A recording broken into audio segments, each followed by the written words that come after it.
Good evening, everyone. My name is Jim Heavey. I'm the Chief of Police, and we're going to start promptly because we have quite a few people that would like to speak. I'm going to introduce the first selectman, who also serves as the police commissioner, and then our next speaker will be Sergeant Smith, who's the traffic sergeant in the police department, and then we have one other speaker from our vendor, and then we'll open it up to public comment. We have a list of people who have signed up prior to this evening, and then there's a list over there to my right, your left, if you wish to be added to the list. So I'll turn it over to the first selectman. Thank you. Thank you, Chief. Good evening, everyone. Welcome to Town Hall in Greenwich. Just a few housekeeping issues before I turn it over to Sergeant Smith. This is being recorded. We are taking notes, so this will be out there for people to review. This is part of the process. This is the public hearing for the safety plan part of this process. When we get to the comment section, there'll be 2 minutes. I ask if you've heard what you were going to say already to pass so we can get other people to speak. I know we scheduled this from 7 to 8. If we go a little bit over, we're going to try and get everybody in here. We don't want people to have to come back another time and continue the public hearing. So with that, I just, I know I don't have to say that to this group, but we're going to be very civil and respectful to everyone here. I want to thank most of you who have reached out with some really good thoughts, which we, there's been about 15 or 16 towns already that have put this program in place. It's a new program. 2 and maybe 3 towns now have already amended it. That's what we're doing here. The process does work. But I can give you a lot of statistics right now, but I'm going to leave that to Sergeant Smith. So let's have a great informational meeting, and we'll look forward to hearing from you all. Sergeant, floor is yours.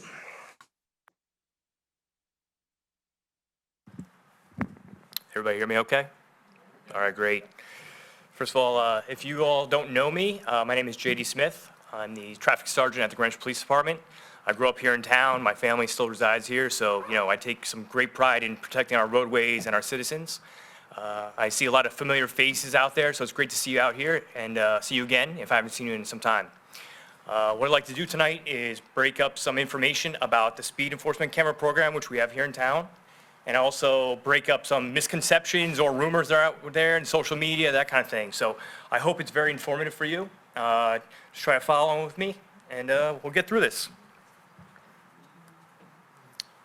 That up there? Okay. So first and foremost, speeding is the #1 complaint received by the Greenwich Police Department as well as the Board of Selectmen here at Town Hall. I get calls every day. I will, be off for a day or two. That little red light on my machine is up. There's phone calls, people to call back. And I'm sorry if you called me and I didn't get back to you. There have been a lot of phone calls about this program, and I'm trying to keep up, but I also have a lot of other important responsibilities, okay? Speeding acts as a primary contributing factor for many crashes. When people speed, it increases the potential loss of vehicle control, diminished effectiveness of vehicle safety devices, and reduced reaction time, all right? I'll give you an example of that, okay? Up here, what we have is called the reaction gap. Somebody's traveling at 25 miles per hour. The reaction time for the average person is 1.5 seconds before they react to a hazard in the roadway, all right? So that car travels 55.5 feet before somebody begins reacting to that hazard in the roadway. That's a significant distance, all right? You put it up to 36 miles per hour, that increases the braking distance. So now that same distance for that vehicle is now 79.5 feet, okay? So we want to increase the reaction time for that person to react to that hazard in the roadway. Also, everybody sees everybody out there distracted driving, right? Texting, driving, all these other things. So the overall stopping distance may increase based on roadway conditions when it's raining.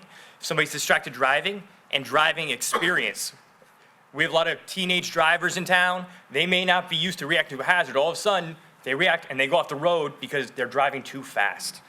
So just keep some of those things in mind. Speed dictates the survivability for child pedestrians. One thing to remember about child pedestrians, I'm 5'11". When I'm getting struck, it's at my mid-torso.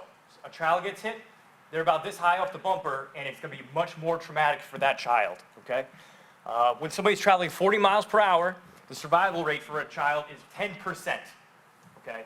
That's not good. When somebody has a reduced speed down to 20 miles per hour, they have a 9 in 10 chance of survival, okay? And 64% of child pedestrians killed in traffic collisions during the week between 6 a.m. and 6 p.m. are during school travel times, okay? Those are the times that we're focusing on, school travel times, okay? And I'll get to this later, but we're not enforcing the speed limit through the speed camera program at nighttime, on weekends. It's only during school enforcement times when schools are going to children are going to schools. Sorry. Bear with me. So what we're doing is protecting our most vulnerable demographic. Requires sustained enforcement. So we want people not just to slow down that one time, we want them to remain slowing down, for an extended period of time. So we came up with the solution of having data-driven, zero-cost, automated traffic enforcement program focused solely on our school communities. But also, this also affects people that are biking, dog walking, just out for their morning walk. I see a lot of morning walkers out there, okay? DPW, and utility workers, and other motorists. And this is all part of our strategic enforcement program to reduce crashes and injuries here in town. And I also like to add that this is not meant or intended to replace police officers, okay? Be very, very aware of that. As part of that strategic response, it's a zero-cost partnership with the vendor that was chosen after a request for proposal process. That's Blue Line Solutions. The reason they were chosen after the process was they have demonstrated results. They're in many cities across the country, and they have sustained speed reduction in active areas. Many of the employees there, they're retired law enforcement. We have their CEO, Mark Hutchinson, here. He's a retired law enforcement officer. So he understands what our goals are of reducing crashes, fatalities, and that kind of thing. It also came as a zero financial burden to the town, okay? So they installed the equipment, no cost. To later be recouped by the violations. Sergeant Smith, just so everyone is aware of it, we're also going to have, the slides will be available on our website. So you don't need to take pictures of them. Yeah. You can if you want, but they'll be available on our website. Okay. We're going to get to the criteria that was looked at when selecting the sites. One of the things was speed survey results, and I'll get into that in a little bit. The incident of crashes in a particular area, previous motor vehicle enforcement, how many tickets had officers given out in a particular area before selecting that school zone. Citizen complaints, like I said, going back to that red light in my voicemail, how many times are people calling? There's only so many police officers here in town. We try to be everywhere the best we can, but if I keep getting calls about a certain area, that's on my hot list, okay? And then enforcement logistical issues. I'm sure you guys have seen, we drive Tahoes here in the Greenwich Police Department.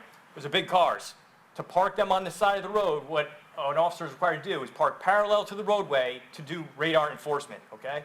A lot of times there may be no shoulder for the officers to park on. It might be on somebody's lawn, and then they call and complain and say, we parked on their lawn. They want speed enforcement, but we parked on the lawn. So it kind of leaves us, or sometimes, they put the stones on the side of the road. So there's some logistical issues that are at play when we're doing these kinds of things. Sometimes, people may ask why private schools are public. Well, we want to recognize that there's both communities here in town. I think it wouldn't be unfair to recognize that we have both of those different type of communities. Let's see what we got here. Frequently, some of these schools are upper schools, and they do have those young and experienced drivers driving to school, and they're driving to school with 2 or 3 passengers that are not permitted to have the vehicle, got the radio blasting, they're not paying attention, they're zipping down the road, and all of a sudden they're doing 50 in a 25-mile-an-hour school zone while there's children walking to school, all right? One big thing that has come up and raised several times, just because there's no sidewalks doesn't mean there's no kids in the area. Frequently, we don't keep statistics on this kind of thing, but a child may leave the campus or school for some possible behavioral issue. They don't want to be at school. Happened even as most recent as yesterday. Now the kid left the school. Where are they? Are they out in the roadway? If there's a concentration of children in the area, we want to make sure that people are slowing down, regardless if it's a middle school day, drop-off, or dismissal.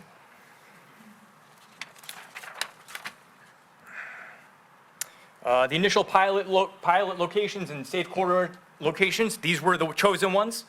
If you can't read, I'll read them all for you. Brunswick School, King Street, Greenwich Academy, North Maple Avenue, Central Middle School, Greenwich High School, Eagle Hill School, North Street School, Glenville School, and Parkway School.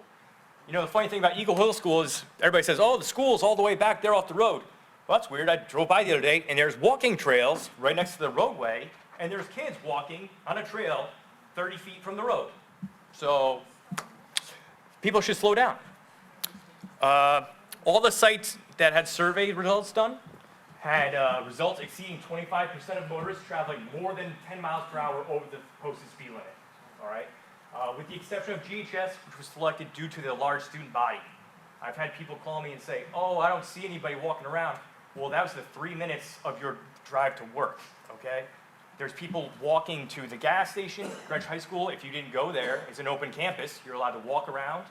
People going to gas stations, Chicken Joe's, Rinaldi's, they have an open block and they live close by. They're gonna go home, let their dog out. There's kids walking around all day. I welcome you to go sit there for all day and check that out. Let's see, moving on. We're gonna talk about how the technology works from capture to citation, just so you have an understanding of the process that actually occurs. When somebody goes above the 10 mile per hour speed limit that's allowed by law, the camera takes a photograph of your car and also a small video and records the date, time, location, vehicle speed, as well as your registration plate. That is then forwarded electronically to Blue Line Solutions, and they identify the vehicle and review it for accuracy to make sure the license plate matches the car, one and the same, that the picture's actually clear and you can make out the characters. After that, it's forwarded to the Greenwich Police Department for a secondary review by a police officer or their designee. At this time, we just have police officers reviewing it. And again, we're making sure that the characters are legible, that the plate matches the vehicle, and so forth. After we approve it, a citation is then mailed out to the violator, and that is done electronically and generally within 24 hours. We're trying not to approve violations on Fridays because weekend mail and that kind of thing. Has anybody seen these signs out there? You're all here. Yeah. Okay. So all these signs are in enforcement zones prior to the actual camera sites. The flashing beacons that are out there indicate the school zone speed limit. When the blinking light is flashing yellow, and I've seen them working, so they're out there, that indicates that the reduced school zone speed limit is in effect. Also, all major navigation apps have been notified of the cameras' locations and have posted them. Waze, Google Maps, Apple Maps, they all have them posted on there. So while you're driving through, you got your directions going, you recognize that, you know, there's a camera site ahead, I should watch my speed or pay attention a little bit more. Also, one thing that has come up is any area of ingress that's not on that main photo enforcement area has photo enforcement ahead while going into that area. One thing that was brought up was people would also like the addition of time placards put on the signs. We're still consulting with the Department of Transportation if that's legal or not. So they're going to give us the okay or not. But that is in the plans tentatively. Some complaints we have received regarding, you know, it's a gotcha. Well, there's a yellow blinking sign, there's photo speed signs, and then significantly down the road, there's a speed camera. The speed camera's not even at the warning sign, okay? So for example, I'm gonna give you Glenville Road. Between the flashing beacon and the actual camera site is 375 feet, okay? So let's say you're doing the 31 miles per hour, okay? You're traveling at 45.44 feet per second. That means you have 8 seconds to slow down. That's a long time. If you can't slow down in 8 seconds, that means you're driving too fast, okay? So the regular speed limit for that road before you enter the zone is 30 miles an hour. So we'll say you're being safe. You're gonna do 40. That's 58.6 feet per second. You now have 6.5 seconds to slow down. That's plenty of time. If you can't slow down that time, you're driving too fast. All right. So we're talking about the phased implementation of prioritizing education. We don't want to give people tickets. We don't want to issue tickets. We want to educate people and have them slow down on their own, okay? So phase one is the installation and public awareness program. The community is notified about the impending installation of the cameras and where the zones are. Okay, and that was done we did that via social media notifications, local news outlets, the Town of Greenwich website, and radio announcements. Phase two, it's a 30-day warning period, okay? So every location undergoes a mandatory 30-day grace period in which warnings are issued instead of fines. That is a stipulation by the statute that governs the implementation of cameras in the state. So people receive warnings in the mail. Phase three are live citations. So following the warning period, live citations are issued, and if you violate 10 miles per hour or more, you'll receive a violation in the mail. Before each phase is implemented, we did do social media news alerts and said, hey, this is upcoming. This is the next stage.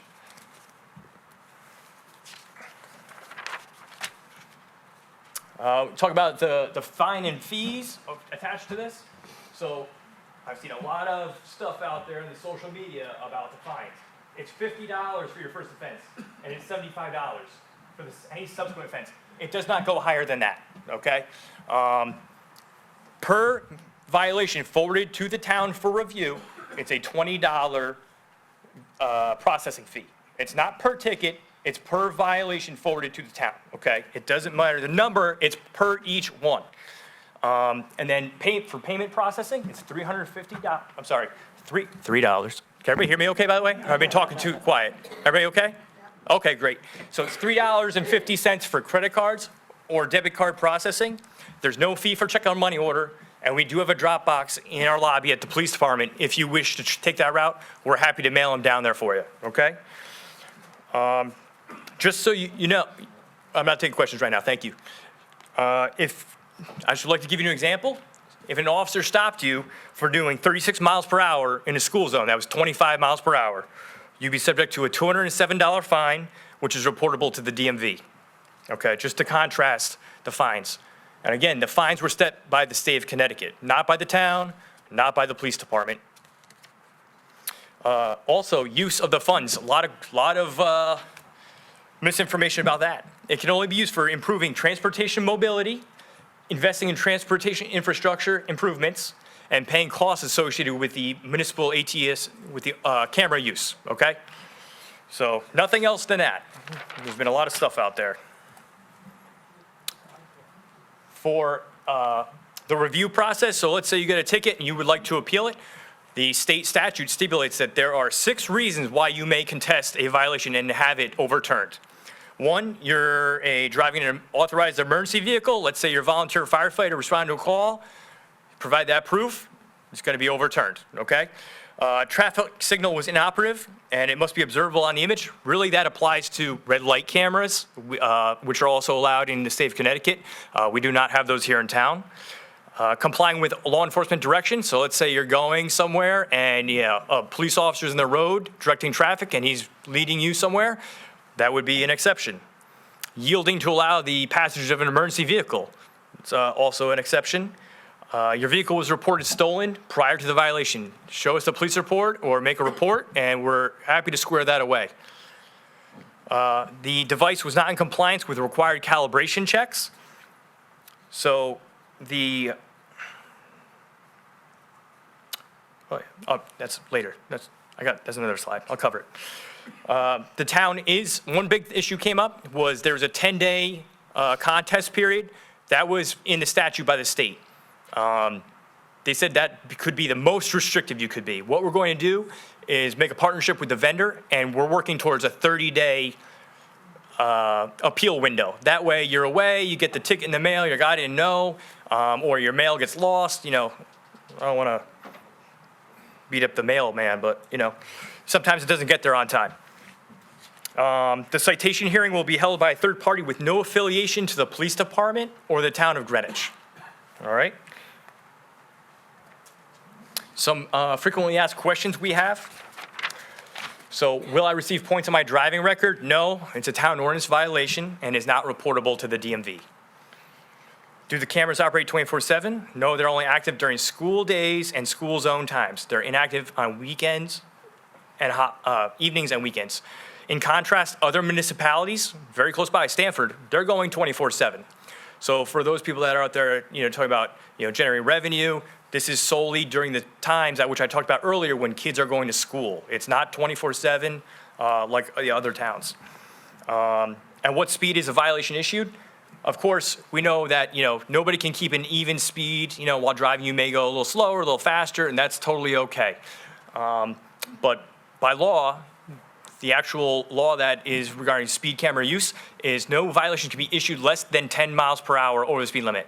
I know there was misinformation about that. People saying they got a ticket for 2 or 3 over. Well, that means they were doing 12 or 13 miles per hour over the speed limit, not 10.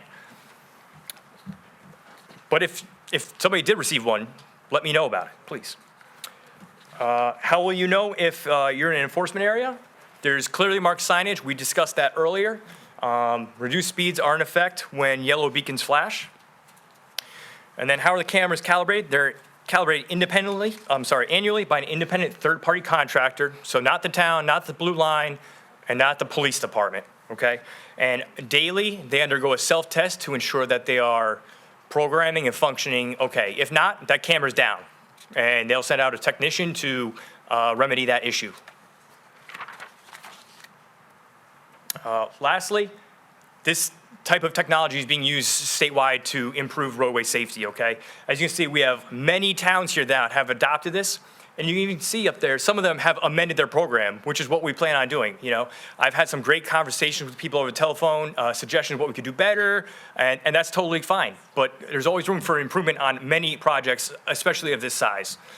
But really, we want to remain committed to deploying data-driven, effective solutions to ensure that the kids are safe and the motoring public. Anybody who's used the local roadways, we want to make sure they're safe. Also of note, the state of Connecticut approved recently the use of speed cameras in construction zones, which I think is great because nobody ever slows down in there. Those poor guys out there. Overall, the community feedback has been positive, and like I said, I'll take it, positive and negative.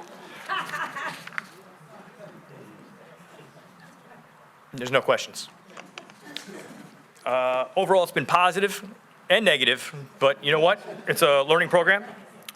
So we have continued enforcement in those zones while the cameras have been active, and officers have noted that people are continuing to slow down, adhere to the signage, and comply. So, we have issued some violations, but overall, traffic has been slowed down and reduced. Next, I'm going to have Blue Line's CEO, Mark Hutchinson, come up and explain some of the data since the implementation of our program here in town, which I think you'll find has been very effective. Thank you.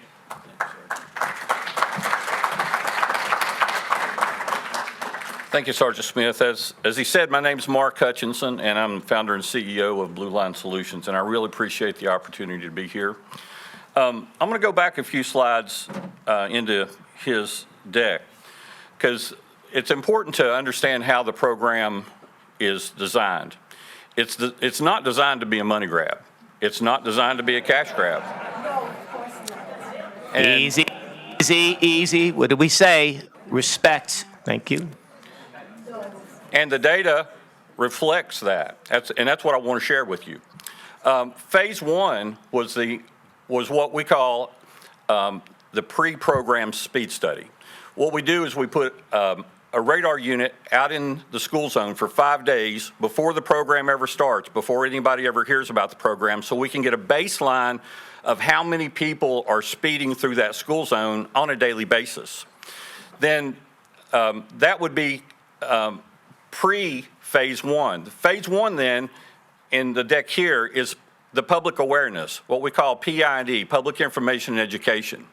And as the sergeant said, a lot of information was sent out to the public through various media and social media outlets to make people aware that the program was coming. And some of the information may have even included some of the data that I'm getting ready to show you.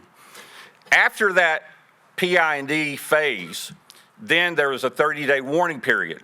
And during those 30 days, if someone drove through the school zone above 10 miles an hour over the speed limit, they received a warning in the mail.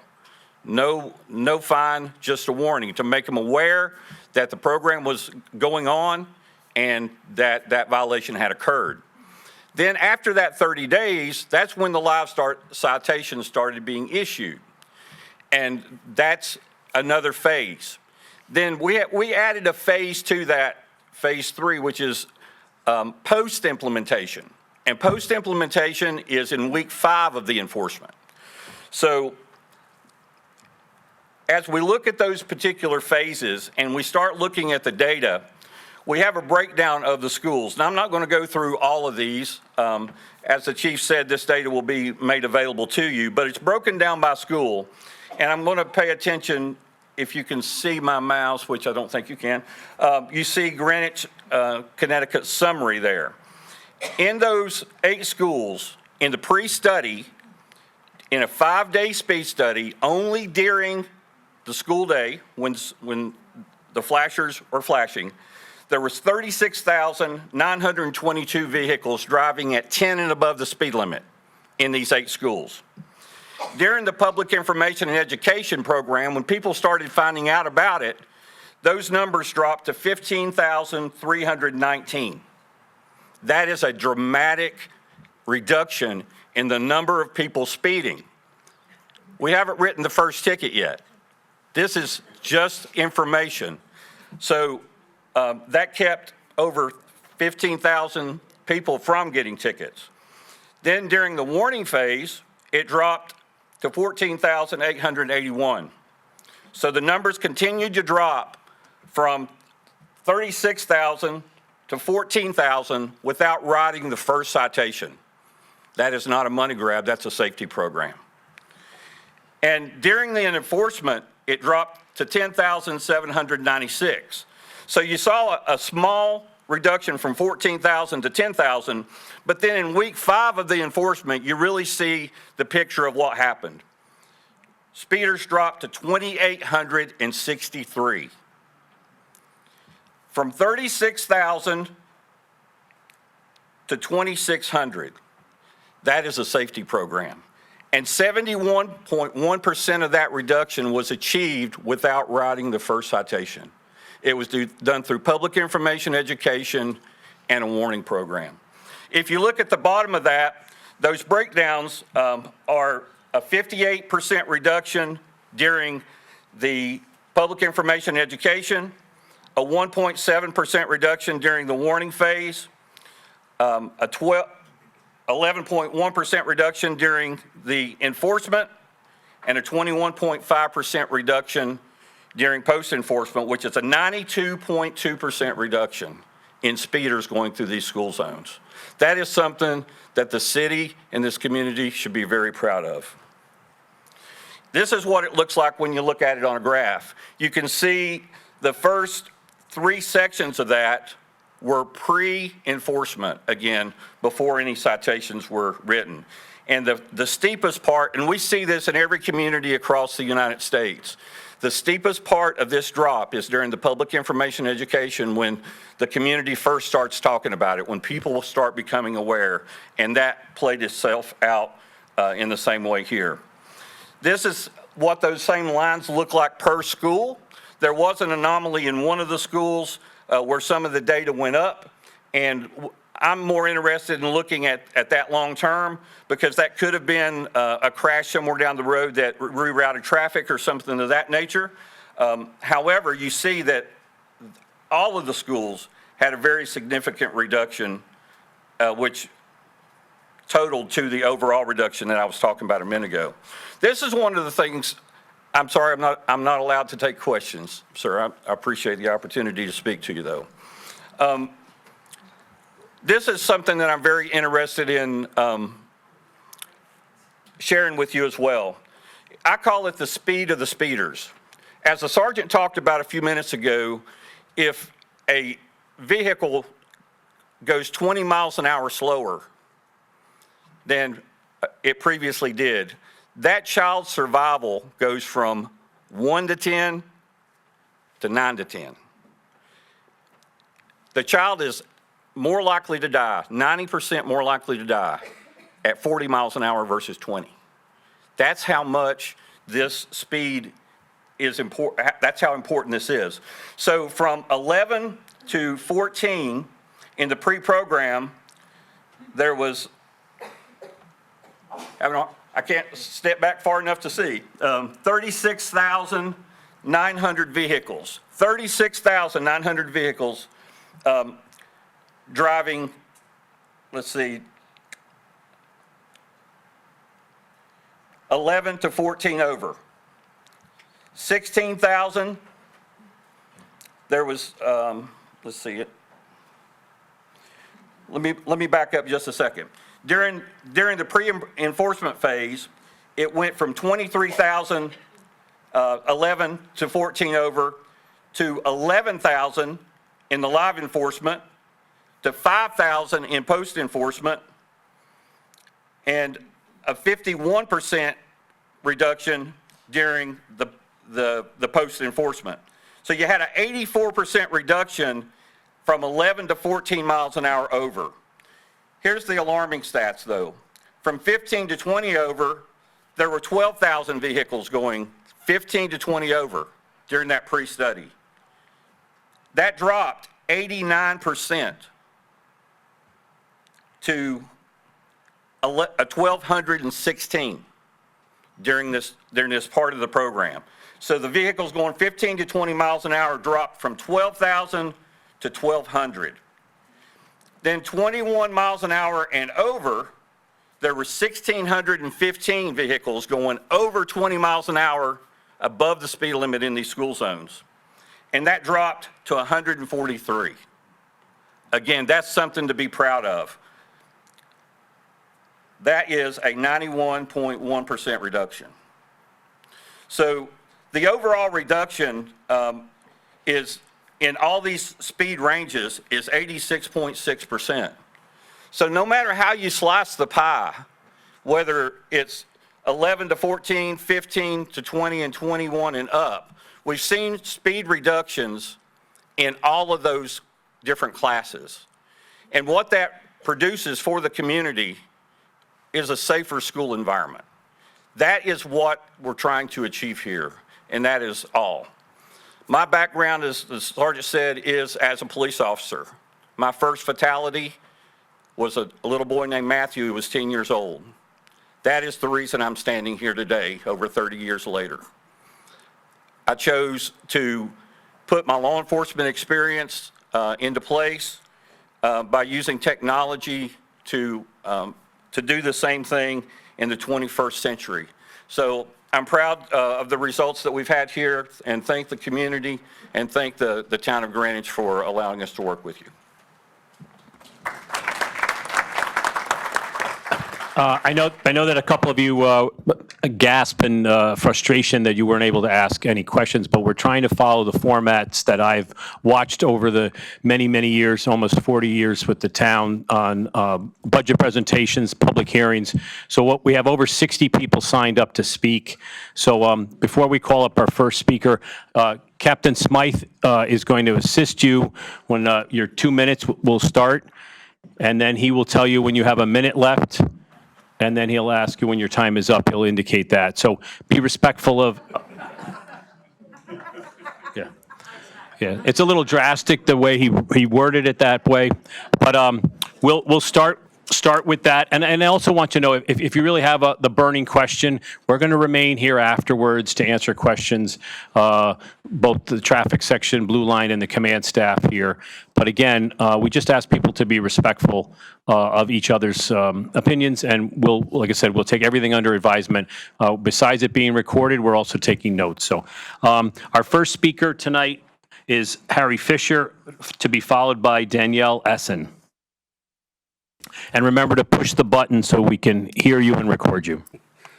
Good evening, Harry Fisher. I'm a member of the BET, but I'm speaking as an individual. The radar speed gun was first tested in Connecticut in 1947, almost 80 years ago. The introduction of the laser speed cameras in Connecticut is the greatest improvement in speed enforcement and police productivity since the introduction of the radar. This is not just about protecting pedestrians near schools. It is also about reducing vehicular accidents. I have a couple of suggested improvements. Set the speed limit on Hillside Road at 25 miles an hour at all hours, and use the camera to enforce the limit during the entire school day. I travel this road frequently. Students walk the road all during the day, heading to Rinaldi's Deli and the gas stations on Route 1 at Indian Field Road. Some also use their cars for that, so it would help ensure safety when entering and exiting the campus. Place an additional blinking light closer to Hillside Road on the post road heading west to notify drivers. The current one near the intersection of Indian Field Road is not particularly noticeable because it's right after a busy intersection. I fully support this terrific initiative by the state and the town. I have heard from many constituents that also support even those who got tickets. One friend advocated that it be implemented at other locations such as parks with ball fields. Others asked about implementing red light cameras. Clearly, there is widespread support in the town. I can also assure you this is not a cash grab. Thank you.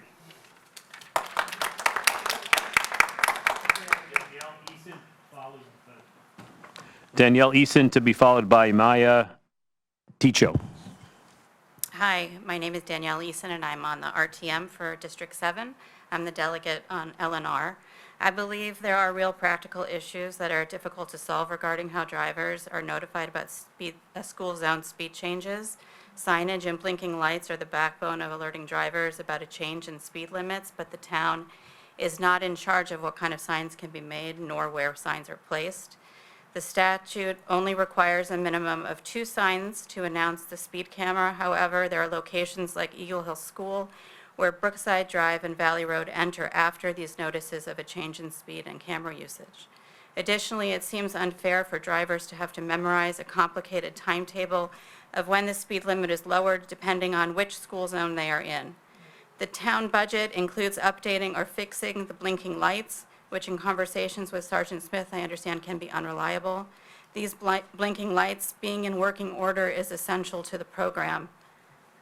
How is the town, DPW, Greenwich Police Department, or Blue Line knowing if the blinking lights are not working, or is it the burden of a constituent to inform the town when they're not in working order?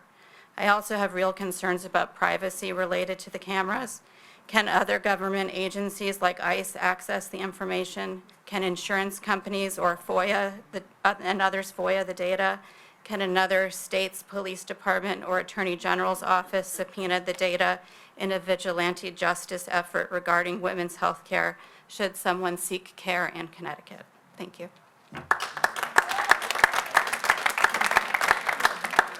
Maya, followed by Janet Lockton. Hi, my name is Maya Ticchio. I'm a representative for D7, where many of the speed cameras are installed. I'm a data person. I read the 136-page Centec report on safe streets, the OSTA submission, the CT general statute that authorized the use of speed cameras. And I just feel like there's a disconnect between the requirements of the statute, the data in the OSTA submission, and where the cameras actually rolled out. I'm perplexed by the locations that were prioritized. It gives me pause to consider that a for-profit private vendor is incentivized to choose high-volume locations because they're paid per citation. As a result, the locations don't seem to coincide with pedestrians, but rather with the number of cars. Importantly, the locations don't seem to correspond to the Centec report on safe streets, which indicate roads that are disproportionately risky. Walking schools like Coscob, Ham Ave, Julian Curtis, North Miamis, Old Greenwich, Riverside were not prioritized. Instead, schools set back from the road without pedestrians like North Street, Parkway, Eagle Hill were. If you drill down into the data, the OSTA submission, I find it curious that Parkway and Central were selected over Coscob. The materials presented on Parkway show literally no accidents, no speeding examples in the last 7 years, and the same thing for Central. I think a few bad apples have tainted what the data shows as mostly compliant drivers. Looking at the Blue Line's data itself, the average speed for the school zones that I looked at from their materials was 33 miles per hour. and the 85th percentile was 38 miles per hour. On page 66 of the safety plan, it says that 20% were speeding, but I'm not really sure how much are they speeding by, 1 mile per hour, 5 miles per hour? The report says that 2,000 of a quarter of the million cars that go by, only 1% of the drivers are materially exceeding the speed limit. I think this program requires a wholesale relook, and I urge the selectmen to ask the town attorney to review specifically the Blue Line contract. Thank you.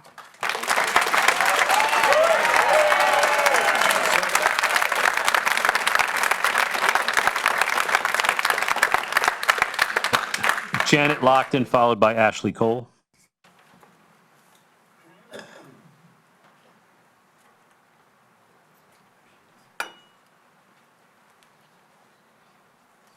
Speaker's on, correct? Yes.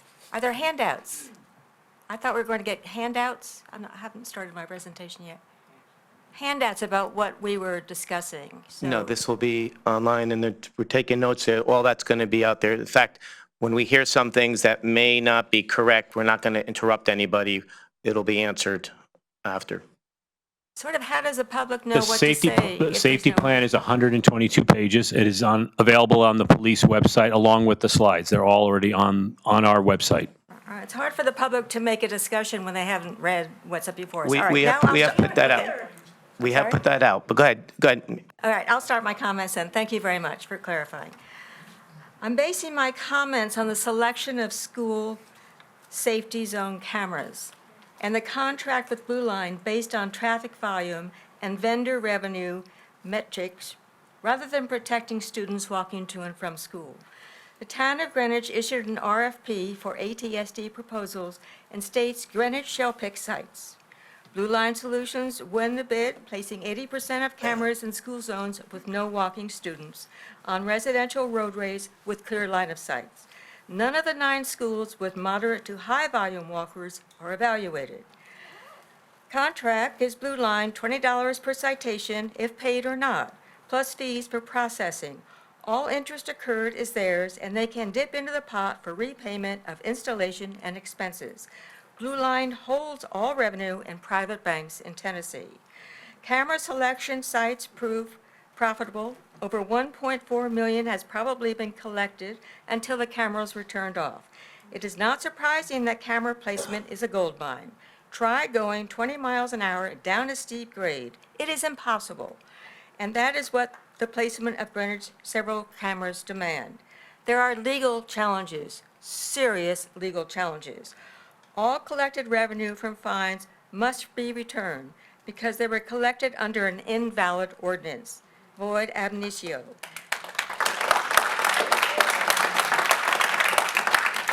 Mismanagement of public funds, Connecticut Statute 7402. The public hearing was not in order, Connecticut Statute 90, Section 7.3. What we have is a disaster. You should start over. This is not proper procedure, and I'm sure the state of Connecticut will say once again, suspend the program. The public hearing was not noticed properly. Very simple. Thank you for your consideration. Ashley Cole, followed by Nancy Weitzler. Good evening. I am Ashley Cole, a member of the Greenwich Sustainability Committee, past member of the Building Committee of Greenwich High School Safety Vestibule, and a founding member of the Hillside Road Safety and Traffic Commission. Transparency is always important in government, but this speed camera decision was anything but. We have town procedures and policies to ensure community oversight and approvals, and as I've mentioned before, we even have a traffic commission devoted to the safety of Hillside Road. There was no inquiry with the commission, which has extensively studied this issue, and there was no notification of the commission or the neighborhood. I have spent years advocating for the safety of our schools and our neighborhoods, and as much as I am for traffic safety, I am concerned about these speed cameras. There are multiple issues: privacy, data collection, the denial of due process, and potential conflicts of interest. The cameras themselves are ugly, with multiple signs, electrical boxes that add to an industrial feel to our historic residential zone. In 2019, our commission presented a traffic study which made suggestions to improve the safety and quality of the road, and virtually none of these improvements were implemented. Real traffic safety comes from advocating transportation alternatives, building walkable schools and bike lanes, as well as improving road design, such as the crucial second egress to Hillside Road. Greenwich High School would never pass planning and zoning today with a single entrance to the school. I would also like to say there is no substitute for good policing. Our Greenwich police are highly trained professionals. I trust them to manage our most important task of protecting our school children and our neighborhoods. I trust them, not a machine. Yes, cameras are cheap. Police are expensive, but they are worth it. Thank you. Nancy Weissler, followed by Ernest Schirmer. Nancy Weissler, is she here? Nancy Weissler? Is Nancy? She's not here. Ernst, you're up next. So thank you so much for putting this meeting together and giving me a chance to speak in person. Generally, I am supportive of traffic calming and the reduction in excessive speeding in our town. More traffic and road safety for everyone is really a worthwhile goal. I do have a few thoughts, though. Lack of transparency in the communication and timely reporting of this program. Where are the real statistics, and where did actually how much of the money go? Mr. Hutchinson, thank you for speaking to us tonight. Your stats were not clear to me. Are you only talking about school zone times or daily averages, whatever? I'm a bit confused whether I saw apples and oranges. Can you clarify in the future, please? Also, while the Post Road, Putnam, is a high-volume street and designed to really move the vehicles, I think it's confusing. Why don't we have a uniform speed across from Portchester to Stamford? It's confusing to read so many traffic signs, particularly coming down the hill from Christchurch. In the most dangerous section of Coscop, where it's uphill you can't see, it's increased to 35. It's inconsistent. Put paint down, mark the speed, and then across the town, nobody has to wonder, and it's clear. Third thing, we have Safe Streets Greenwich. It's a great initiative. It's a good plan so far. The central point is, where is the Chief Traffic Safety Champion, Chief Executive Officer of Greenwich? Do not wait till that study is done. I asked the BET, I asked the BOS, I would also like planning and zoning, get behind it. We need that traffic safety champion, then we would have much better transparency and communication. Thank you. Tom Nicolsi, followed by Francia Alvarez. Is Tom here? If not, Francia, you're up. Floor is yours.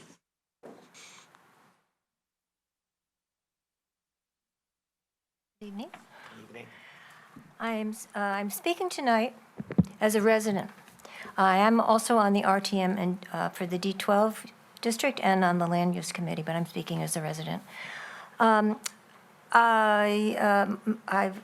daughter graduated from North Mianus and Greenwich High School, so I appreciate that pedestrian safety, especially for children, remains first selectmen's and the police department's top priority. Recent traffic crashes in Greenwich have highlighted the urgent need to improve safety on our streets.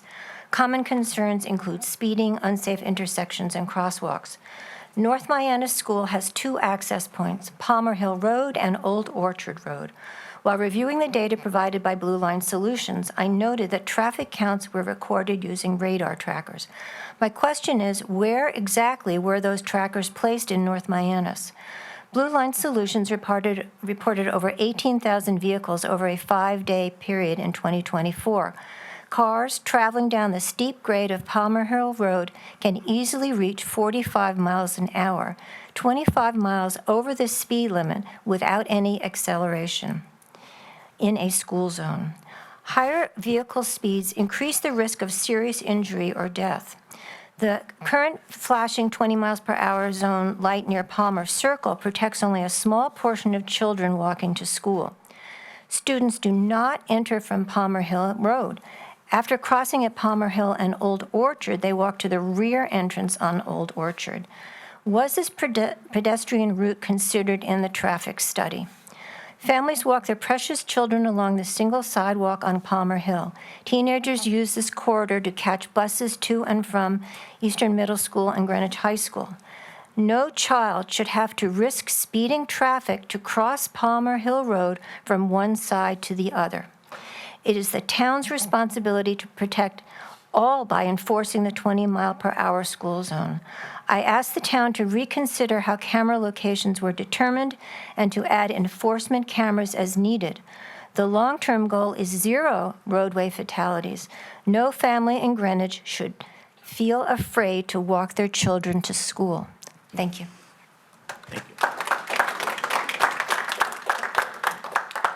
Elizabeth Dempsey to be followed by Kathy Steele.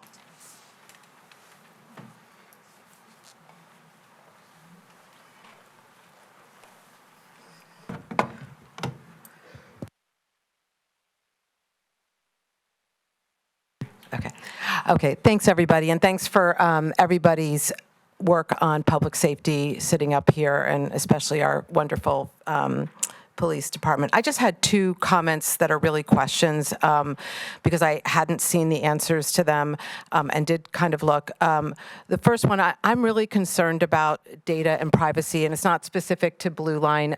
It's, I think, how all of us feel right now with Big Brother watching and everyone asking us to, storing our credit cards, selling our information. And so my question/comment would be that from a privacy perspective, I'd love to know more about that.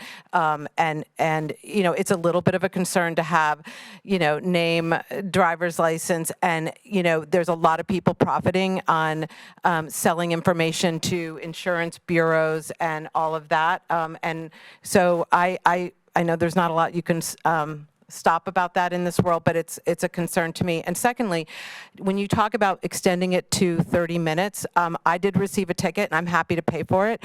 But I do want to say with leases, we have one car that we lease and because we weren't sure about it. And it took 2 months before I got my ticket. And I didn't get a first warning. It might have been thrown away by Hyundai, but it negates anybody who has a lease the opportunity to say, hey, what's up with that? And I don't mind paying for my ticket, but it just is a concern, and it's not the same for everybody. It took 2 months. It was a February violation, and in April, I think I got it sometime end of April that I had a ticket. And hey, thank you very much. Kathy Steele to be followed by Ingrid Hung. Hello. Many of my comments have already been made, so I tried to edit this down a little bit. I've learned to tolerate and maybe even appreciate the speed cameras. Maybe it's because I haven't received a ticket. I appreciate them because they are calming traffic. I found that the need to drive slower in a school zone has made me more aware of my speed on all of the roads. And as my awareness has heightened, my following the rules has also increased. However, Greenwich must make these signs clearer and more consistent. There should be no question about the school zone speed limits and the hours of enforcement. What we have in many locations is too much signs with too little information. As an example, there are 6 signs on Orchard between the stop sign at Stanwich Road and Indian Rock. The first is traffic law photo enforced with no posted speed limit. The next sign is 25 miles per hour. The next sign is pedestrian crossing. The next sign is school zone ahead, fines doubled, with no posted limit. The next sign is 20 miles per hour with posted hours of operation. The last sign is traffic law photo enforced, again with no posted limit.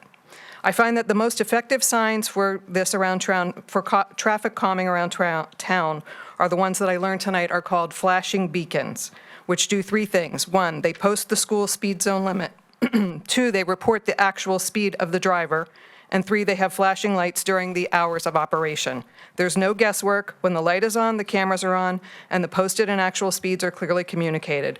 This should be the norm in all situations. One last thing. Speed cameras should be posted at all of the high schools in town, whether they are public or private. The CDC reports that teens aged 16 to 19 are at the highest risk for crashes. We should take extra precautions against speeding in areas where students are also the drivers. Thank you.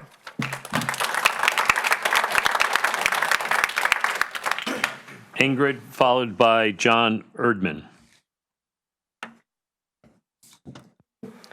Hi, my name is Ingrid Hang. Thank you so much for being here today.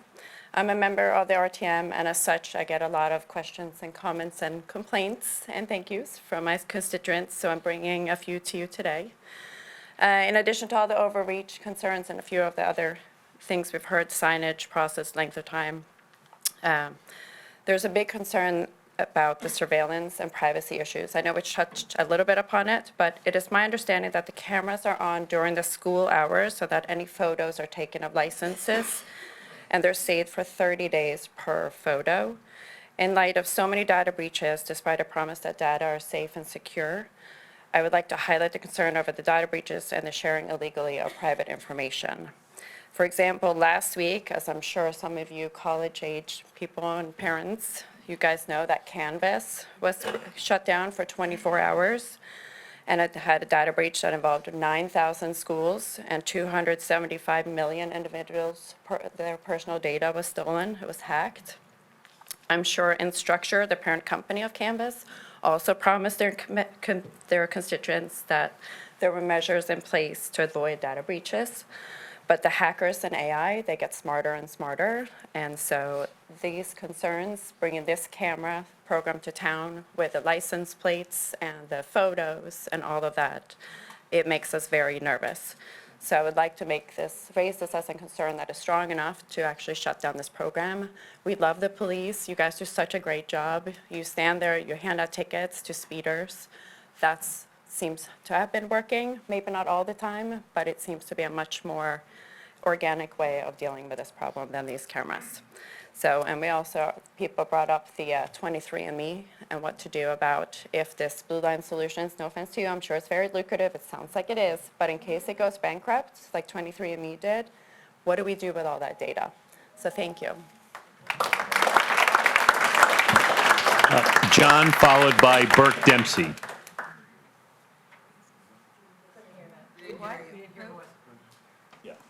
John Erdman, followed by Burke Dempsey, on deck. I can't do that in 2 minutes. My name is John Erdman. I stand here a disappointed 43-year resident. The deliberate, narrow focus of tonight's meeting is something that one would associate with autocratic governments like China, designed to go through the motions and check the box that you had a meeting but avoided the real issues. I've separately provided written comments. If the camera program continues, every time someone receives what is an incontestable ticket will fuel anger and create a voter who feels like you picked their pocket. You do not provide data that validates that the school areas are unsafe. You've manipulated the statistics to appeal to the heartstrings, parents and teachers, and it's blatantly disingenuous. The voters will remember because they will be continually reminded with tickets. I note that the photograph in connection with the notice of violation does not include the evidence that the flashing lights are operating, a critical piece of evidence that is missing and thus invalidates the entire prosecution, and tonight you admitted as such that they are not operating as they're supposed to be. The unwillingness to disclose the terms of the vendor contract creates the impression of a cover-up. You claim there's no cost to the town, but there actually is a cost to the town, and the vendor is financing it. There's about a $10 million off-balance sheet financing that's going on here. If you were allowed to enter into contracts like this with no limiting principle, whatever, your ability to bankrupt the town and do whatever you want, this should be examined. Just because there is a state law that itself is probably at least federally unconstitutional doesn't mean this is a good idea. Good governments should know the difference. I note that less than 20 days ago, the state legislature, notwithstanding the speed camera provision that you noted, decided not to approve cameras in this year's transportation budget. They eliminated what is called Section 15, because they recognize that this is a toxic issue. I implore you to back away, and just because it's been approved by other cities doesn't mean we should do it. And lastly, I have a suggestion for you. I assume the contract which you have not disclosed does not permit early termination. But I also presume that your contract does not require what hours you operate the cameras. So I suggest you only operate the cameras between the hours of 11 p.m. and 5 a.m. and use them to capture drunk, truly excessive, over 40-mile-an-hour speeding drivers.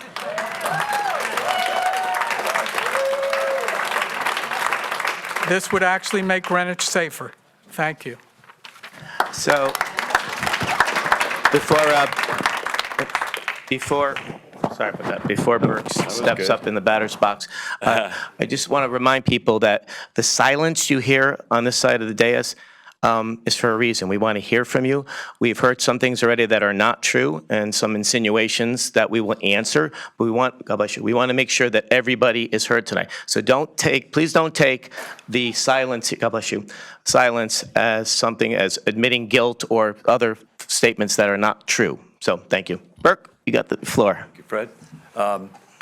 Selectmen, officers, thank you for a vow to keep us safe. And we've heard tonight a bunch of different discussion about economics and policy, but safety. If you ask the right question, you might get the right answer. So if maximum safety is the answer here for the children, pedestrians, residents, and focused, and I live on Hillside Road. I've been there 26 years, across from the high school, watch it develop.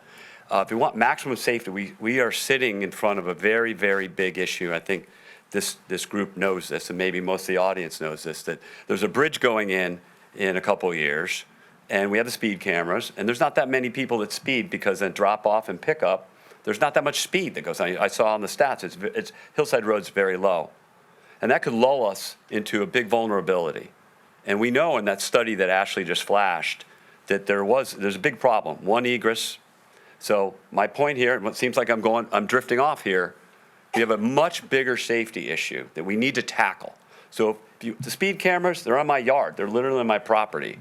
I don't really care, except if the money goes, he said it can build transportation infrastructure, goes to that second egress because we talked about it. I know some of you support it. It's been in the budget. If there's money for it, pay for that, and we'll get rid of a very, very big vulnerability that you might find happens one day, and we've all been warned about it. Thank you. Bob D'Angelo, to be followed by Pascal Foscaldo. I have to get better at the Italian names. Pasquale. They try. I'm Bob D'Angelo.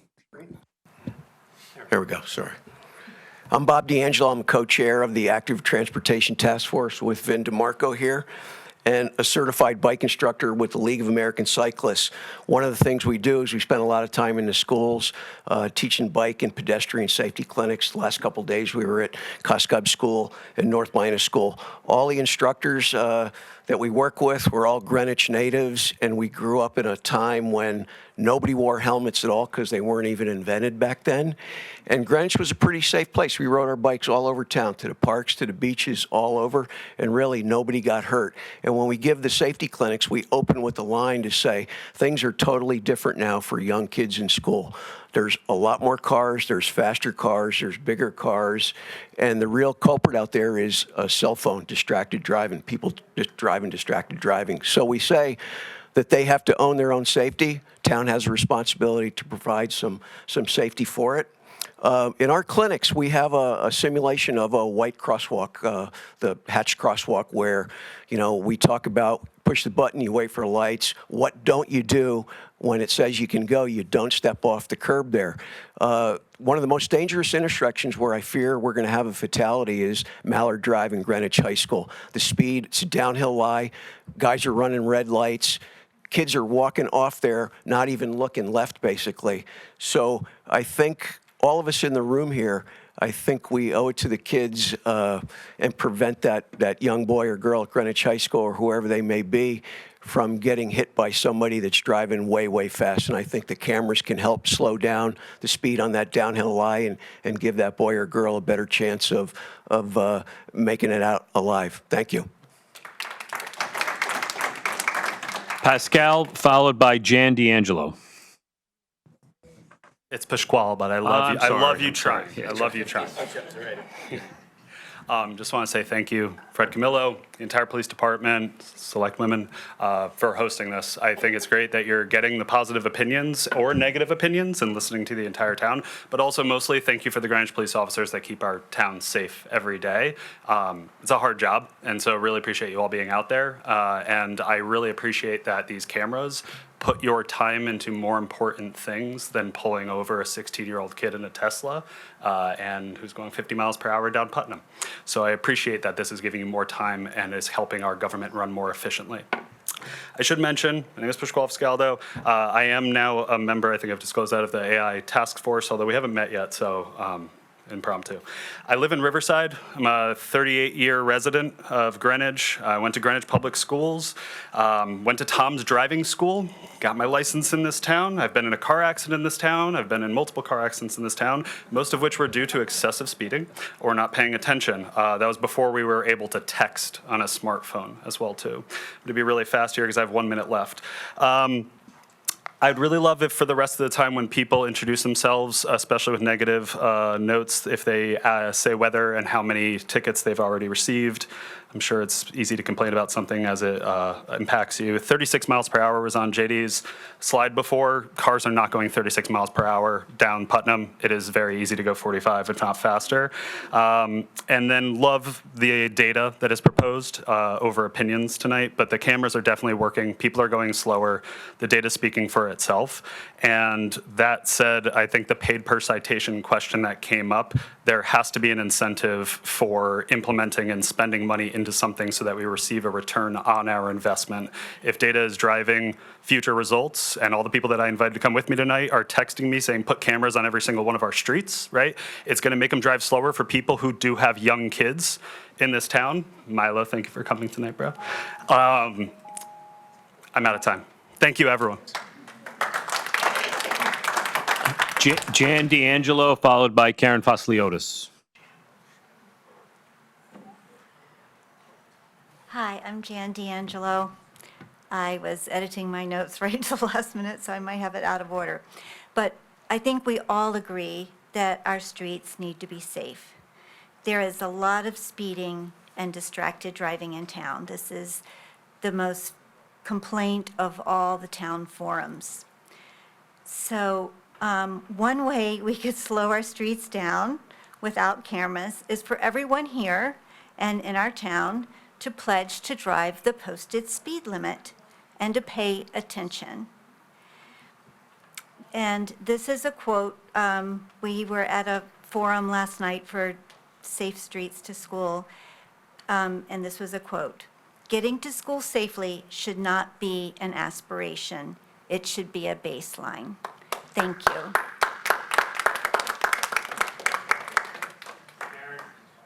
Karen, followed by Allison Morris. Thank you. Good evening. No one disputes the importance of roadway safety. The question is whether this specific tool is effective, properly targeted, and fairly implemented in a town like ours.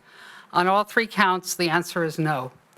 First, the crash data do not support the premise that speed cameras are being placed where the real safety problems lie. Recent analysis of Greenwich crash patterns show that a large share, more than half of, in some reporting periods, occur on Interstate 95 and the Merritt Parkway, particularly around the exit-submerged zones. These are high-volume, congested-driven environments where crashes typically are caused by braking, merging conflicts, or traffic density, not isolated speeding in the way these cameras are designed to address. It raises a basic policy concern. We are talking about a tool aimed at a different problem than the one most responsible for crashes. Second, there's little evidence that camera enforcement produces lasting behavioral change. At best, it creates compliance at very specific points. Drivers slow down briefly and then resume prior behavior elsewhere. Third is traffic diversion. When enforcement is concentrated in a few predictable locations, drivers adjust by rerouting.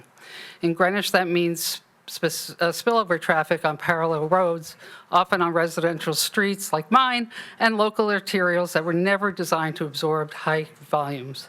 So instead of reducing risk, we risk redistributing into neighborhoods that were previously less affected. And finally, there's this fairness issue, especially relevant in our roadways. Many drivers do not have a meaningful flexibility in how they travel.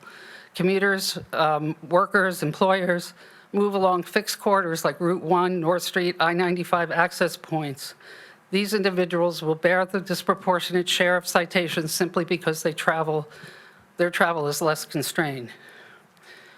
So for these reasons, Greenwich should not restart this program. The town would be better served by focusing on engineering-based solutions and actual policing and congestion management approaches that would better address.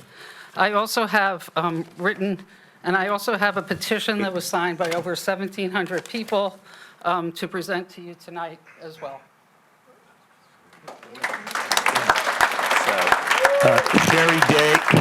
Sherry Day to be followed by Allison Morris. Hello, it's really nice to speak to you all, and I really appreciate this meeting tonight.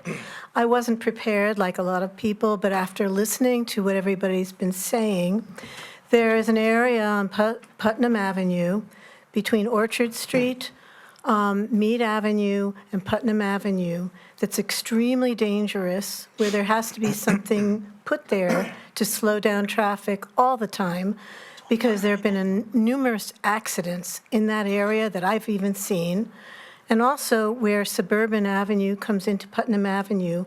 Both of those are on the sides of the Coscob School, and it's very dangerous, even for people just walking across the street during the day with their dogs, or people crossing in the middle of the street between those two intersections. So I really believe that's an important area to look at by Coscob Elementary School. It's extremely dangerous. And for cars too, as they pull in. There's that intersection of Orchard Street, Mead Avenue, and Post Road is terrible. And cars are always, ready to hit each other besides other people. They do have traffic guards in the morning, which is great to help people cross. But there are people who are crossing at other times, and it's very, very dangerous. The cars go really fast. I've lived where I am, near there for 28 years, and it wasn't like this 28 years ago. And I think COVID and other things have made people drive crazy. And even crossing the street, I never cross with a light until the light has really changed, and I can make sure that nothing's going to go through the red light. It's very scary. People don't watch where they're going. So I think Coscob School area is really important. That's all I had to say. Thank you. Allison to be followed by Gail DePoli.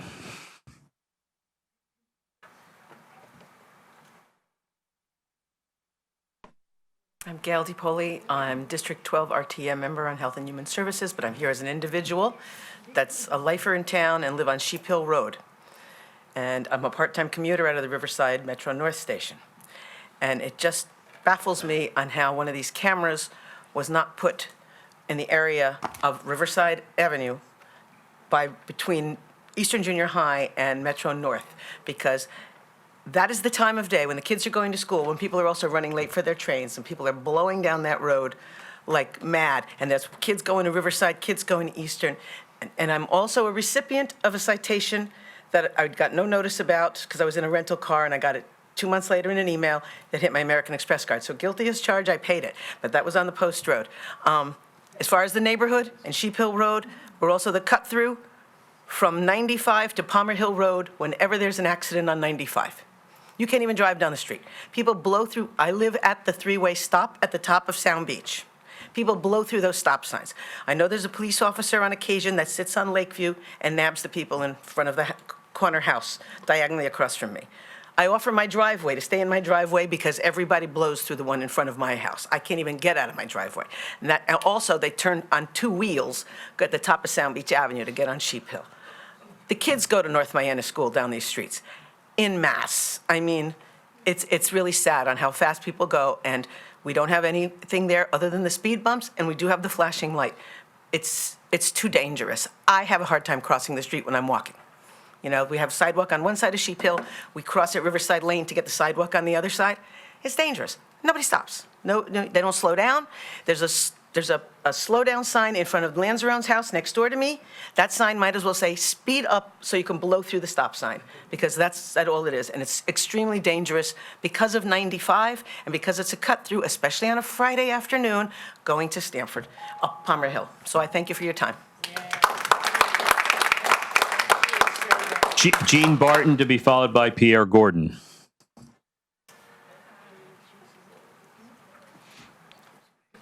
Jean Barton.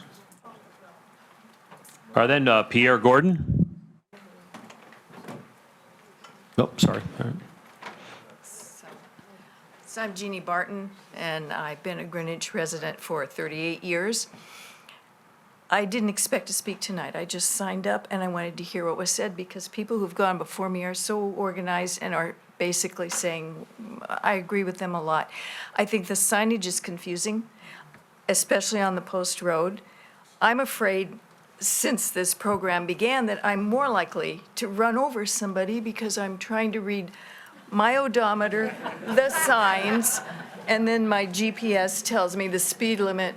It prints out what the speed limit is, but it's quite often wrong. So I'm actually more nervous now driving than I was before, and concerned about hitting somebody for reading all the signs. So please do something better with the signage.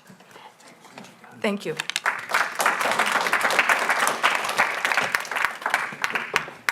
Pierre Gordon to be followed by Brad.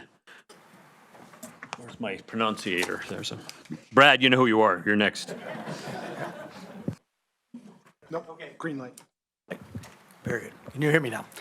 Thank you. Well, first of all, to express my appreciation of the town officials and the police department for all the safety initiatives that you've taken. So I'm looking at this issue from a different perspective.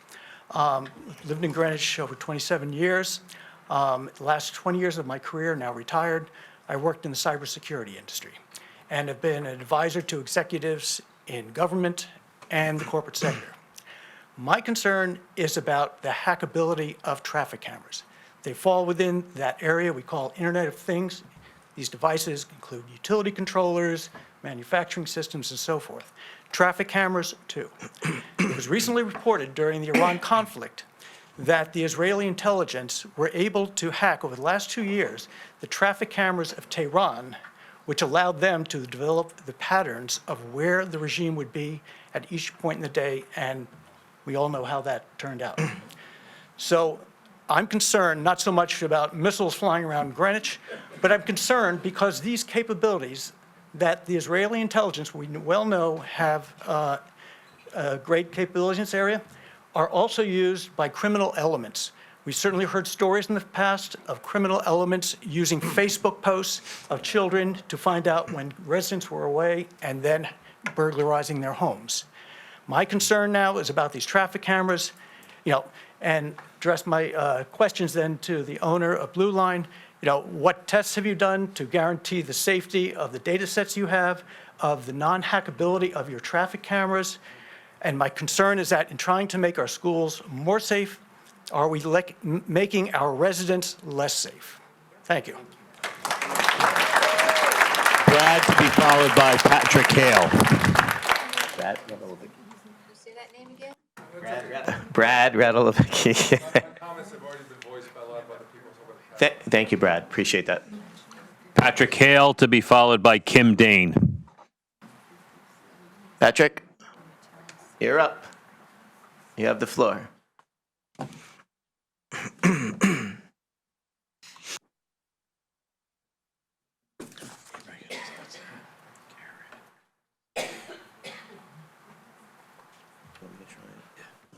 I lived in Greenwich for 35 years, and then my brother had a deep problem down in Florida, so I was down there for the last 2 years. And when I came back, that nobody has discussed it, that struck me I'm still looking for a new place, so I've been sleeping in my car at the road off going up on 95. So I wake up at 6 o'clock and I hear the loudest noises that I've ever heard on 95, and they're all going at 100 miles an hour when you wake up, going right through Stamford.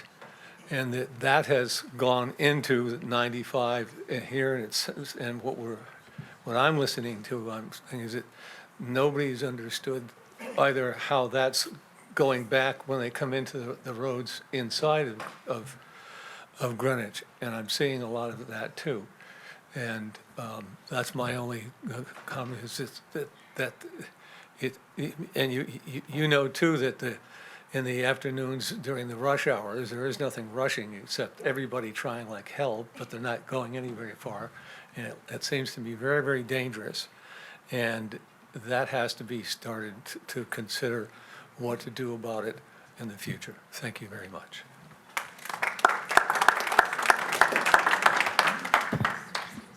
Kim Dane, followed by, and I'm going to destroy this, Karen Recklier. It's in script, and I'm of that age, I should know that. My concerns have already been expressed. In order to expedite the meeting, I'll just restrict. Okay, thank you.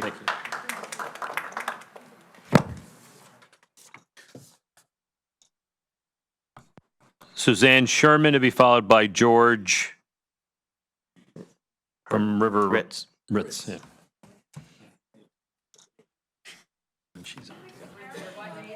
Ritz. He just How about Suzanne Sherwin? Suzanne Sherwin? All right, Susan Fahey, still here. She's there. I think most of my comments have been said. I just want to highlight a couple of things.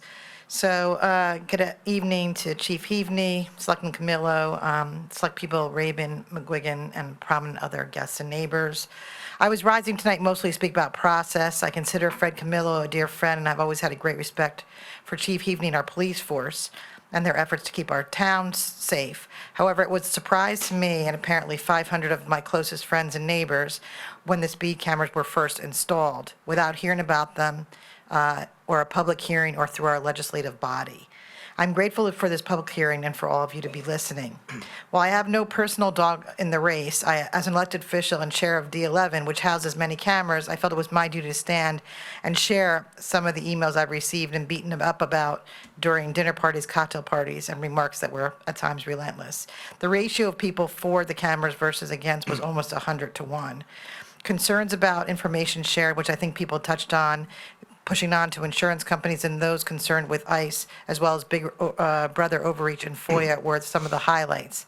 I think the data shared that was breached on our parking lot garage wait list, if you remember, was through FOIA, was something that people brought up as well.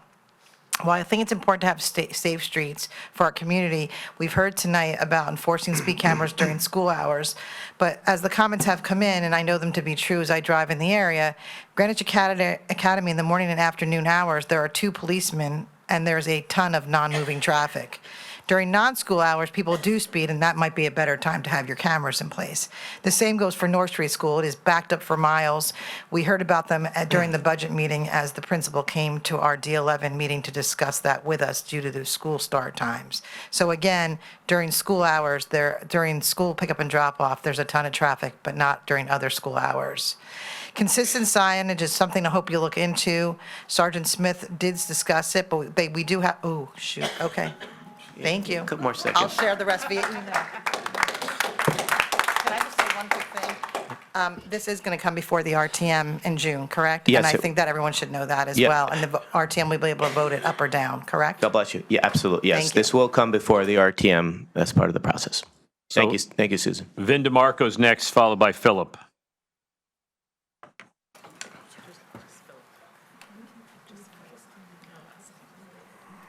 Good evening, Vin DeMarco. I'm, as Bob D'Angelo said earlier, I'm co-chair of the Selectmen's Active Transportation Task Force.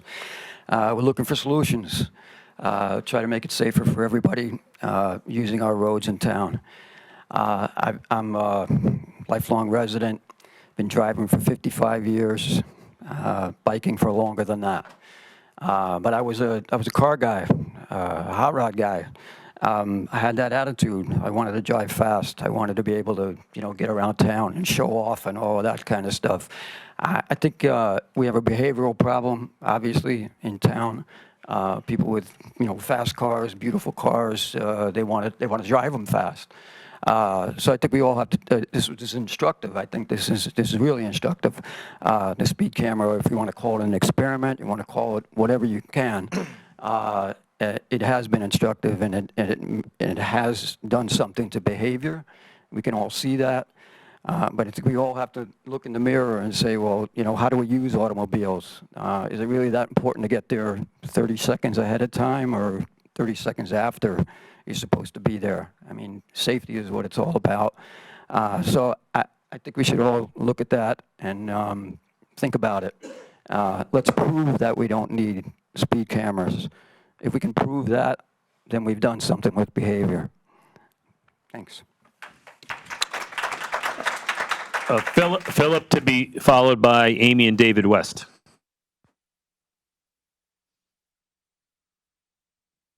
You're, As long as you're green. yeah, you're green. Push again. There you go. Thank you. I didn't really come here to speak because I thought that was an attendance list, but in any event, I've been a resident for about 10 years. Up until 2 years ago, I was working. I have no idea that any of this stuff was happening. So flashing lights, I've never personally seen them. I don't know where they are. This is apparently the meeting that should have happened 6 months or a year before the cameras were installed. I certainly have no idea there was a notice. I never got it. I never read it.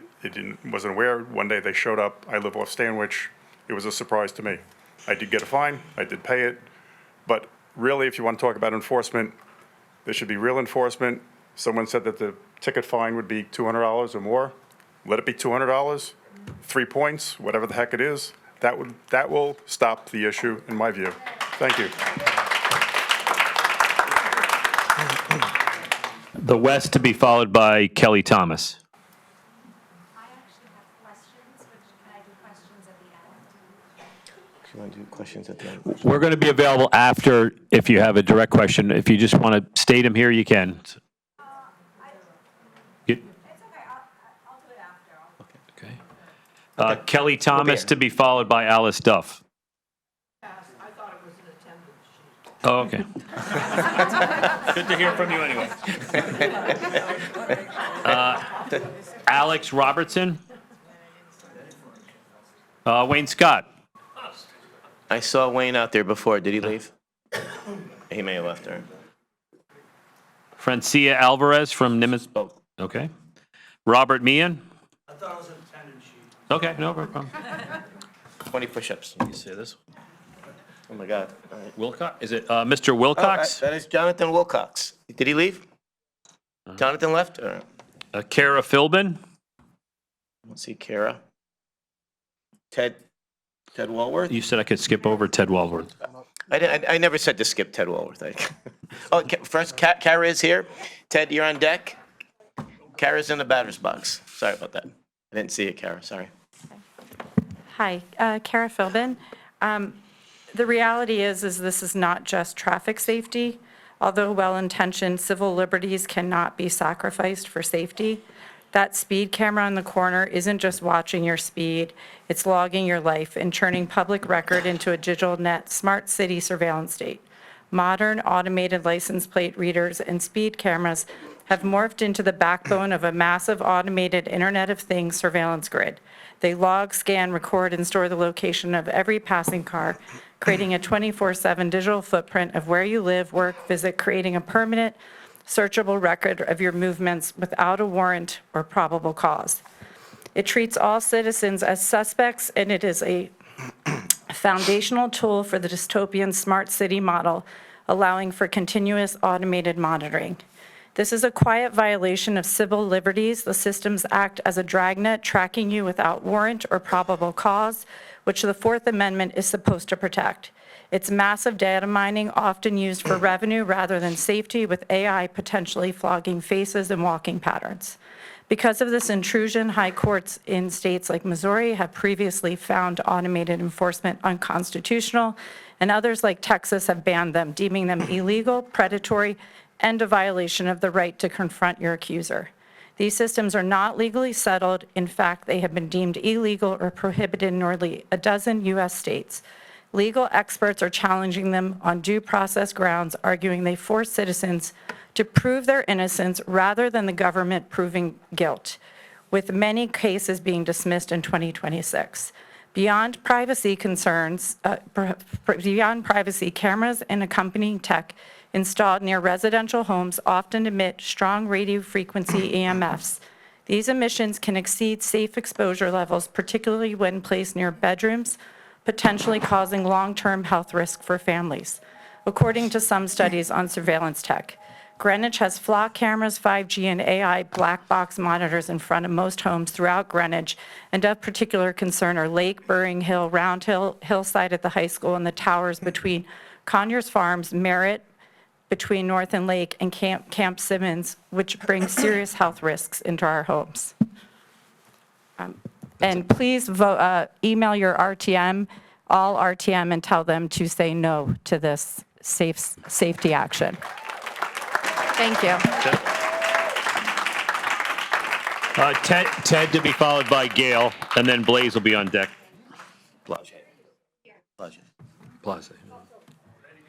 So Ted is up, right? Ted Walworth, and then Gil Lordson, and then and on deck, and then the whole is Blage CJ. Comments, Bill.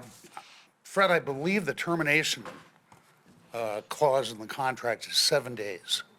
So if you find that this system is not working, it's not going right, it's not being a productive thing for the town, you can terminate the contract in 7 days. So my name is Ted Walworth, and I'm president of the Northeast Greenwich Association, founded 98 years ago. We're composed of half of District 7 and all of District 11. We represent 15% of Greenwich's population and 25% of its land. 5 of the 7 active camera sites are located within or adjacent to the NGA territory. They are Parkway, North Street, Brunswick, and GA, which are in low or no walk zones. The high school and central middle school are in a high traffic artery and transition corridor. GCDS does not have active cameras yet. Let's be very clear on this. Northeast Greenwich Association is all about public safety and keeping our kids safe. Safety and speed cameras, though, can be 2 different things and are not necessarily synonymous. We do wonder why speed camera sites have been chosen that are up to 400 yards away from drop-off points or in no-walk zones at all. Is it because the originating company, Blue Line Solution, seeks high-traffic areas that can support a high rate of generated revenue? In full disclosure, it should be noted that Blue Line is owned by a hedge fund company.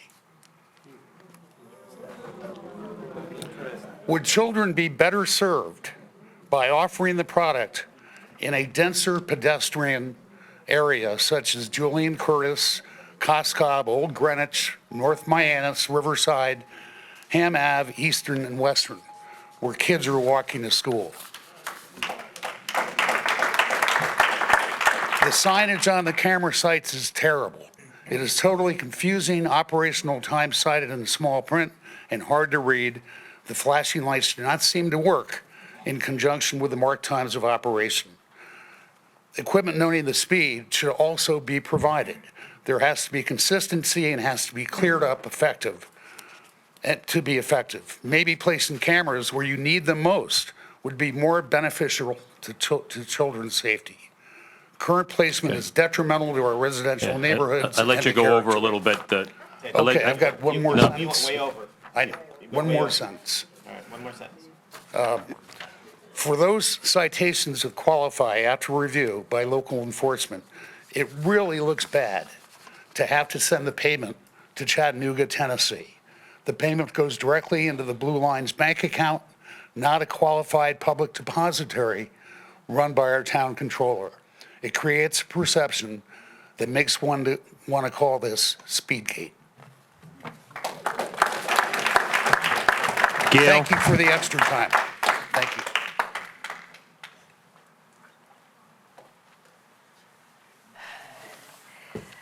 Good evening. I'm Gail Lauritsen, District 8 RTM. I want to thank everyone on the dais for putting this hearing together and for your very effective presentations earlier.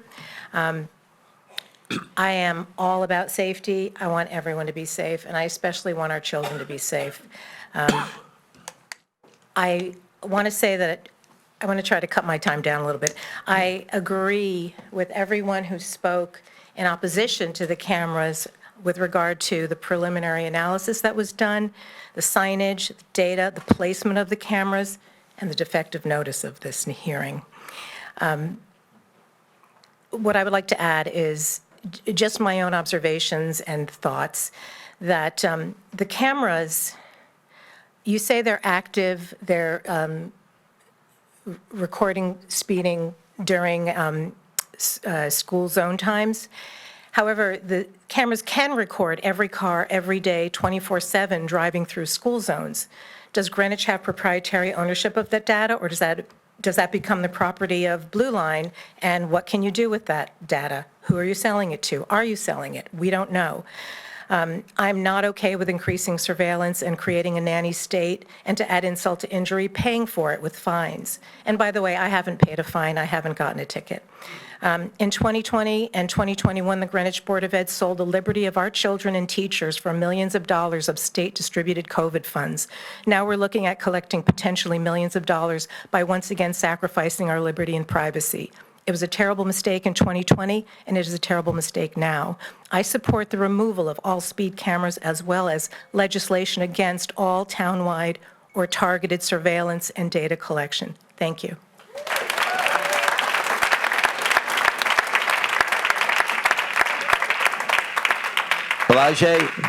Balaje, you're up. And George Getz will be on deck. Thank you very much, everybody, for organizing this meeting. I did the same mistake. I put my name thinking this is an attendance sheet, but so It's like school. Like school, right? Many of my concerns have been addressed, but I'm also on the RTM District 8, and I'm here foremost for to listen to everybody and to make an informed decision next month. So please keep those comments coming, and we will make sure that this vote will be the correct one. If I can do a couple of comments I have. I'm an avid student of AI, and actually I'm very fascinated by it, but I'm also quite concerned. I'm attending the MIT course right now, and again, I drive the Tesla, and it's a fascinating machine, with a brain of the AI. And when I have it on standard drive mode, I mean, I use it as a full-serving driving, right? It actually speeds all the time. It goes over 10 miles as a standard driving. So it's a concern to the mask not to, I should be in control, but it's interesting that the AI makes those mistakes too. I really appreciate everything that the police department does in this town, and I've lived here for 20 years, and one of the reasons is that I always consider it very, very safe. And so I'm really puzzled, and the real data I'd like to see is really, the accidents going, let's say 20 years past, let's see those numbers. If, how many fatalities, how many bad accidents, how many crashes, and let's compare. I would rather see when I drive by and I see the police cruiser with the lights on and pulled with a car, I'm very happy to see that. I know there was a valuation, the police office has addressed this, and there's going to be, hopefully for this driver, he won't do it again. I'm all for steep fines, let's make it 200. Let the 200 goes to the police, to the town of Greenwich in full. Let it be for the serious valuation, and let it be a human-to-human contact, rather than a brainless camera. Thank you very much. George Getz to be followed by David Santos. Did George Getz, is he still here? George, I saw him in the back. He may have left him. David Santos. David, Hi. Hi, David. Yep, I also thought it was a sign-up sheet, so apologies. I've never been to a Town of Greenwich meeting before. I think I represent probably a lot of people that are not here.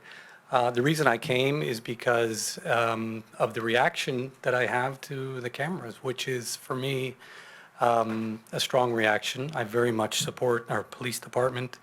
I have 5 children, and it's hard to make an argument against the safety of our children, which is very important, but I don't want to do it through cameras, and I don't want to do it through a conflict of interest. I see it as a conflict of interest. When we've hired a private company owned by a hedge fund who may sell the company to who knows, it's in their interest to make as much money as they can. I completely respect that. But their interest is not our interest, which is to improve safety in this town. Thank you. Elizabeth Hopley to be followed by Elam? Okay. Gila? I think it's Gila, yes, yeah. Yeah. Okay.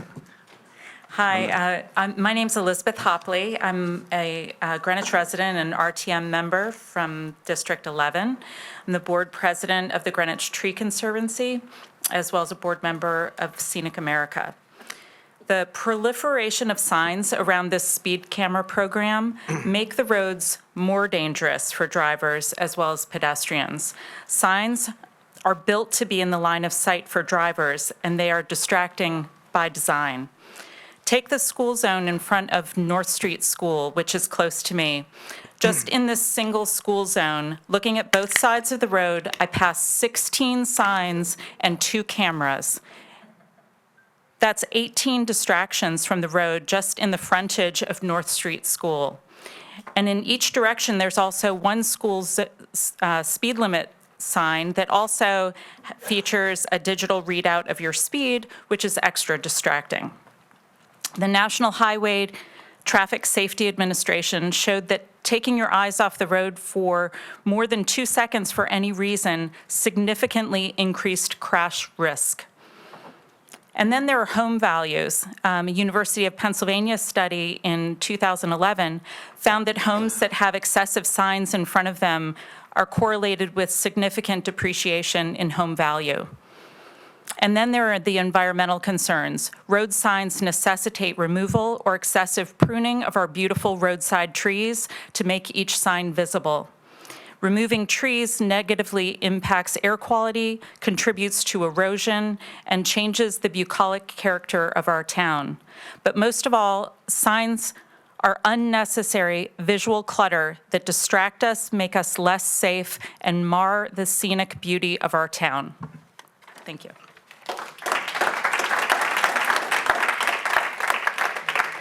David Prince, followed by Noah after that. Good. You're next. Yeah, you are absolutely next. Is David still here? Thank you. I also confused the attendance sheet with the speaker okay. sheet, but That's thanks okay. for the opportunity. This is fortuitous because I got hit with a ticket speeding going, I think, 11 miles per hour in a 25 miles per hour zone. The ticket reached me, I think it was in April for the previous October. One of the speakers here talked about a 2-month delay, so I had this multi-month delay. I looked at the picture of my beloved car, Mr. Yaris is his name, and for the life of me, I couldn't tell where it happened, and I wish I knew. I could, under the microscope, look at the paperwork I received, something like location 151623, wherever that is. So I don't know where it happened. Area 151. Oh, yeah, bravo for 151. Okay, thanks. Anyway, the other digits I couldn't decipher. So again, I didn't know where it happened. Whilst with a police officer, I could know. Also, another thing that I don't know, because I'm careful not to speed, sometimes I have to accelerate because somebody would be riding their bicycle going like that, you know, looking down to the ground. They don't see what's going on around them. They don't stop at stop signs, which I do. So if I don't accelerate to get rid of the cyclist, he's going to catch up with me at the next stop sign or traffic light, and I'm going to again, this kind of looking at the ground like that. So it may have been a thing like that. It may have been just a momentary acceleration, and I will never know, and we will never know.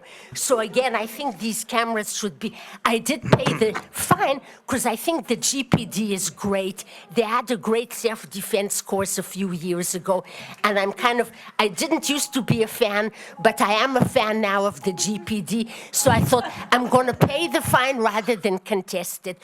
But as I said, maybe I was accelerating for 2 seconds to avoid somebody like that, you know. So again, please do away with these cameras.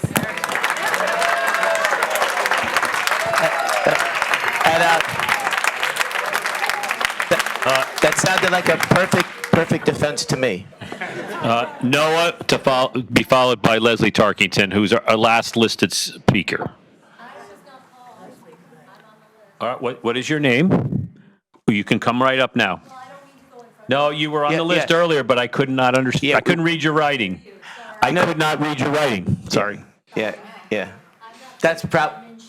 It was probably one of those ones that I couldn't read, so my fault. Thank you so much. I'm sure that it's my fault.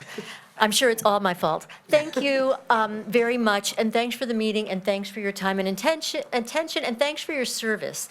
I want to say a little bit of what's been said before, but I do want you to hear it in my voice, because I live 600 feet from one of the cameras that's on Route 1. And just the way that my life works and the direction of travel that I need to go on, I am being taped basically every time I leave my house, and I'm being taped by my government. And I am really uncomfortable with that for all of the reasons that you guys have heard here tonight.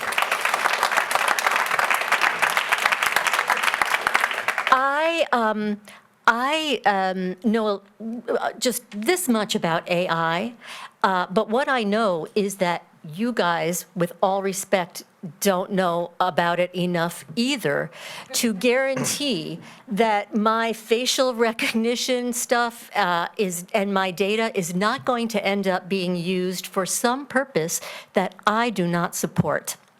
So the other thing is, I don't really think that you guys want speeding cameras either. What I think you want is behavior modification.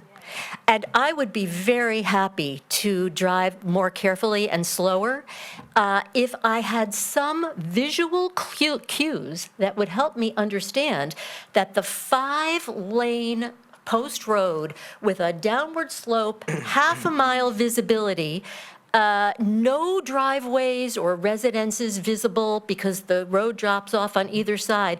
I need visual cues to help me remember to go more slowly. When I enter from Old Church Road, the only blinking lights are perpendicular to my line of vision. I don't see them. There is no posted speed limit. I really feel that if you want us to go slower, put some big flashing lights. Put one of those things that tells you to slow down. And I think it would be effective without violating privacy. Thank you very much. No, is Noah here? Noah? All right, then Leslie Tarkington.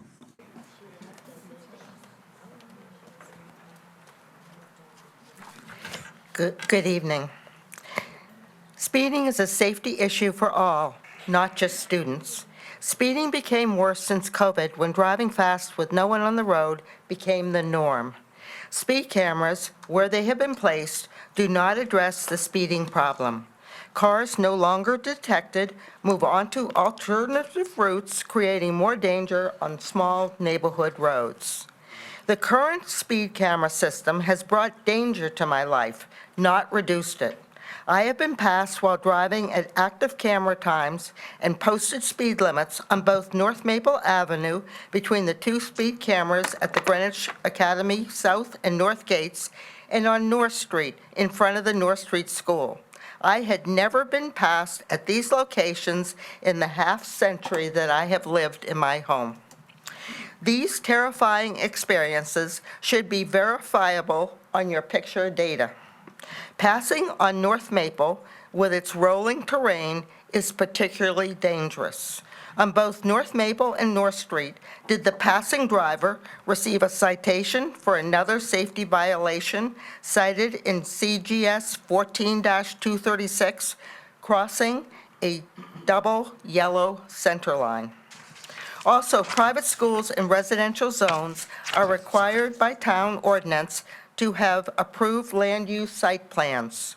The multiple approved plans for Greenwich Academy on North Maple require police officers to direct traffic at both the south and north entrances at arrival and dismissal times. It suggests that with North Maple camera placement, the town is double dipping for financial benefit rather than addressing safety.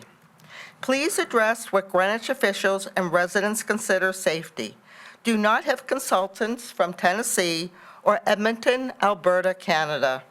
Change the residential character of wonderful Greenwich. Also, please address cries for help at the March Safe Streets meeting from other sections of town. Thank you.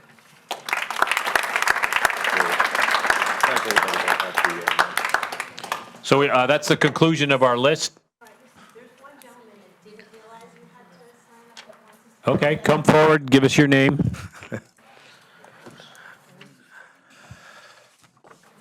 Just what's your name, sir? My name is Pierre Noga. Pierre Noga. Noga, N-O-G-A. N-O-G. N-O-G.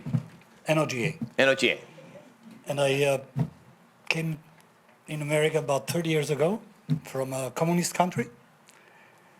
And about 10 years ago, I took my wife and I said, we're going to get married in a city that I love a lot, and it is Greenwich, Connecticut. So I came here and I did not know that I was going to come and work here as well. So in these 30 years, most of the time I've worked in Mamaroneck Avenue in Scarsdale, New Rochelle, and in Greenwich, Connecticut. In Mamaroneck Avenue, and I go very often there because my son works there, there are those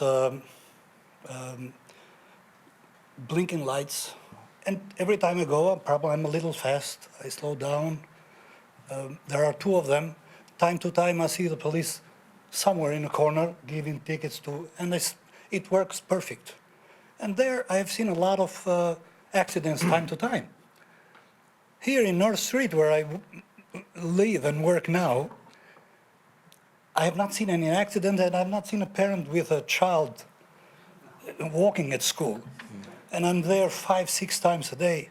And one day my boss, which is probably the best man I've ever met, he said, Pierre, you went too fast. I said, why me and not my wife? and she's the chef. He said, no, it has to be you.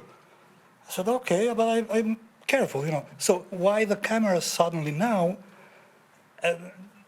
when no accidents have been here at least 6 years that I'm living in this beautiful city? And I love the police department. I played soccer for them. I have probably more cars than anybody else in my pocket. I think it's a better way to teach us, to give us the signs that, you're getting close to somewhere. Those blinking lights, they do the job. And I think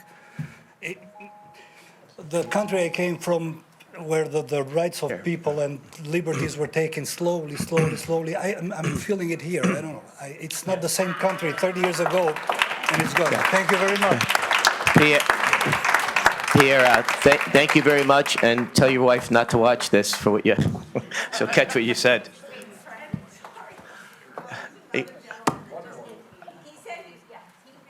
He can come on up. He was here. He was one of the first ones here. In fact, he was here this morning. That is right. Okay. Yeah. All right, so. To just give us your name, because Kevin Taylor. I'm in District 4. And I appreciate everybody on this panel. I truly do. So thank you for holding this meeting. and allowing us time to speak. I agree with a lot of what people said, and I echo many of the comments that were made. When we talk about safety, I think we should be fair and consistent. And so with that said, I want to just note that I appreciate the officers that are here and those that are not. By the way, somebody had said if we come up here, we should say if we got a ticket. I got two. I got one notice, or I should say one warning and one ticket. I paid them. I paid it late, so I had to pay the $50 to $75 upcharge or what have you. So I'm going to slightly deviate from the conversation of safety around the schools to that. This is my personal agenda that I've been pushing, so I'll be very honest and transparent about that. I want to talk about safety on Greenwich Avenue. It drives me crazy. And when we talk about safety around the schools, I've heard some about, some of the statistics talking about, is it based on the volume of the children walking, or is it based on the volume of the cars? Greenwich Avenue is also very unsafe. I truly miss the officers on Greenwich Avenue. I would stop at the stop signs. I would wave to them sometimes. There was one time that I saw an officer out there in the wintertime, and she was clearly cold. I ran into Starbucks and got her a venti, and she remembered me every time I drove through, and I loved it. So you build relationships with them. They're friendly, they're helpful, they're approachable, but above all, they maintained order and safety on Greenwich Avenue. I am older than I look, and so I will say that I used to play Asteroids and Pac-Man, but many of you may remember the game Frogger. And I play Frogger every time I drive down Greenwich Avenue. Double parked cars, cars that will run the stop sign on the side roads. But the worst thing that I'm most annoyed about is the loading zone, or the unloading that's allowed before 10 a.m. That's violated every day. And so I would love, since we don't have the officers on the corners anymore, which again I miss, and I wish you'd bring them back, Fred, if you could, because they're great.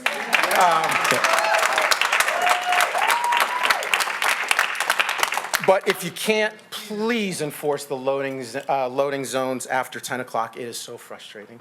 Thank you. Kevin, thank you so much. That we'll take that into consideration with the loading zones, and certainly just to note that we have 3 times the amount of cops on the avenue now, and they're able now to get out there, and actually before they couldn't leave those posts there. I grew up here, and I love them on the corner, but they're actually doing a lot more work now. But thanks, Kevin. Thank you. Okay, so now that we've had our third last speaker, what's going to happen next is that we're going to present this to the RTM. So this will be again, if you're a delegate and just a resident like me, you'll be able to have an opportunity to communicate your concerns. We'll be presenting to the various committees prior to the vote in the June RTM meeting. I have asked the entire staff to remain, including Mr. Hutchison from Blue Line. We, again, with good decorum and respect for each other, we'll stand by for if there's anybody who has some questions afterwards. We have taken notes, and again, there were some things that were said that are not accurate factually, but we will try to address those and communicate those to everyone. And again, there is a specific email address. If you have questions, you can send it to, I think it's Speed. Go ahead. Press your button. Press the button. Would you like Mr. Hutchison to discuss the privacy concerns? Because that was a very big, frequently asked question that he could cover with everyone in the room. If maybe that might be helpful if we could just address that for a minute. So in order to be able to run registrations on behalf of a police department, we have to be first certified by the FBI through an organization called INLITS. And it took us 2 years to get that certification. Our data protocol is the same, has to be the same or higher than the police department, because we ultimately access the same data as the police department, which means that we fall under what's called CJIS compliance, which is a federal compliance. We also have a SOC 2 certification, which is done by a third-party auditing agency to ensure that our security protocols are as tight as they can be, especially in the world of AI and hacking. Also, we're FedRAMP compliant, and I want you to know that if you get hacked, I get hacked. I mean, it's just as simple as that, right? I mean, my company gets, in other words, if you lose, I lose, which means none of us want to lose, right? We want to protect your data. It is not our data. I will tell you that the data that we handle does belong to the city or the town of Greenwich, and it will never be sold. We do not release the data to anyone other than the town. And the restrictions are very, very tight because of the way that the government controls the access to this data. I'd like to say one other thing about the cameras. The cameras do not capture 24/7. They only capture violations. They only take video or images of violating vehicles. So if you do have a concern about the cameras watching you, just simply does not work that way. And I'm not a proponent of that either. So we want you to know that, I mean, I understand there's a lot of hesitancy about, this guy from Tennessee, but integrity is at the highest forefront of the company. And I promise you, as sure as God is my witness, a hedge fund does not own my company. I own my company.